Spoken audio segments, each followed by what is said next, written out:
پناہ مانگتا ہوں میں اللہ کی شیطان مردود سے۔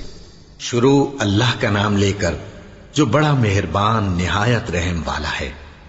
اور جب موسیٰ نے اپنی قوم کے لوگوں سے کہا کہ اللہ تم کو حکم دیتا ہے کہ ایک بیل ذبح کرو، وہ بولے کیا تم ہم سے ہنسی کرتے ہو؟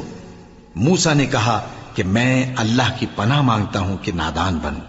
انہوں نے کہا کہ اپنے پروردگار سے التجا کیجئے کہ وہ ہمیں یہ بتائے کہ وہ بیل کس طرح کا ہو۔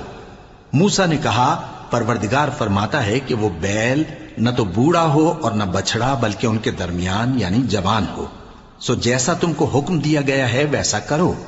انہوں نے کہا اپنے پروردگار سے درخواست کیجئے کہ ہم کو یہ بھی بتا دے کہ اس کا رنگ کیسا ہو۔ موسیٰ نے کہا پروردگار فرماتا ہے کہ اس کا رنگ گہرا زرد ہو کہ دیکھنے والوں کے دل کو خوش کر دیتا ہو۔ انہوں نے کہا اب کے پروردگار سے پھر درخواست کیجئے کہ ہم کو بتا دے کہ وہ اور کس کس طرح کا ہو، کیونکہ بہت سے بیل ہمیں ایک دوسرے کے مشابہ معلوم ہوتے ہیں، اور اللہ نے چاہا تو ہمیں ٹھیک بات معلوم ہو جائے گی۔ موسیٰ نے کہا کہ اللہ فرماتا ہے کہ وہ بیل کام میں لگا ہوا نہ ہو، نہ تو زمین جوتتا ہو اور نہ کھیتی کو پانی دیتا ہو، بے عیب ہو، اس میں کسی طرح کا داغ نہ ہو۔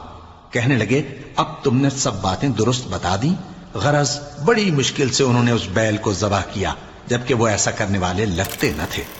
اور جب تم نے ایک شخص کو قتل کیا تو اس میں باہم جھگڑنے لگے، حالانکہ جو بات تم چھپا رہے تھے اللہ اس کو ظاہر کرنے والا تھا۔ چنانچہ ہم نے کہا کہ اس بیل کا کوئی سا ٹکڑا مقتول کو مارو، اس طرح اللہ مردوں کو زندہ کرتا ہے اور تم کو اپنی قدرت کی نشانیاں دکھاتا ہے تاکہ تم سمجھو۔ پھر اس کے بعد تمہارے دل سخت ہو گئے گویا وہ پتھر ہیں یا ان سے بھی زیادہ سخت، اور پتھر تو بعضے ایسے ہوتے ہیں کہ ان میں سے چشمے پھوٹ نکلتے ہیں، اور بعضے ایسے ہوتے ہیں کہ پھٹ جاتے ہیں اور ان میں سے پانی نکلنے لگتا ہے، اور بعضے ایسے ہوتے ہیں کہ اللہ کے خوف سے گر پڑتے ہیں، اور اللہ تمہارے